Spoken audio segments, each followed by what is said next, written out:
Certa vez eu escutei uma frase, eu não lembro onde foi que eu escutei, mas eu achei a frase muito boa, e a frase dizia que viver uma vida sem sonhos é viver um ensaio para a morte. E eu achei essa frase muito boa porque de fato os sonhos são muito importantes para todos nós. Os sonhos são motivadores, eles aguçam a esperança. Os sonhos mostram um caminho na qual devemos percorrer. Logo, se viver sem sonho é viver de fato sim um ensaio para a morte. Muitas são as pessoas que entendem a morte como a coisa mais trágica para a vida humana. E de fato ela é. E dentre as muitas razões que tornam a morte algo tão trágico assim, tem a interrupção da vida. Morrer é deixar de existir para esse mundo. Morrer é cessar a continuidade de realizações, de sonhos, de desejos, de coisas boas que você poderia continuar realizando. Mas viver sem sonhos também acaba sendo uma morte muito trágica. É morrer por antecipação. É morrer e continuar vivo, ainda que vivo biologicamente. Só que viver vivo biologicamente é viver numa esfera zumbificada. É uma pessoa que apenas está andando e suprindo suas necessidades básicas, mas ela não tem uma existência de fato, uma existência efetiva. Mas eu creio que estou falando para pessoas que não são zumbis. Mas se você deixar de sonhar, você está caminhando para viver uma existência zumbificada. É fato que, quando a morte chega, nós deixamos de existir. Pelo menos deixamos de existir para este mundo, para essa esfera que estamos habitando aqui.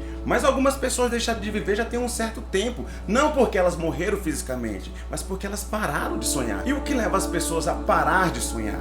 Talvez os muitos fracassos, as várias tentativas de sucesso que não deram certo, e de tanto levar não, de ver tantas portas fechadas, de quase chegar lá, mas não chegar, as pessoas param de sonhar. A maioria das pessoas que venceram na vida não foi uma coisa assim que aconteceu de primeira. Elas tentaram algumas vezes, outras tentaram várias vezes. Então fracassos, decepção, lágrimas é algo que faz parte do processo de vencer na vida, de ter os seus sonhos realizados. Das pessoas que venceram na vida, tiveram algumas que voaram para a vitória, só que essas são poucas. Outras pessoas não podiam voar, então o que elas fizeram? Elas correram para a vitória. Outras não podiam correr e fizeram o quê? Elas andaram.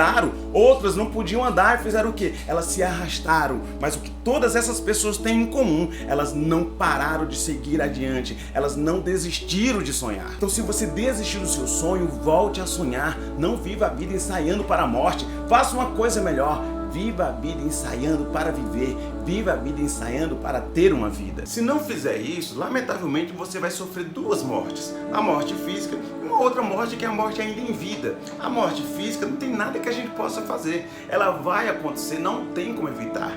Mas a morte ainda em vida, essa você tem como evitar. Para isso, basta só fazer uma coisa. Volte a sonhar.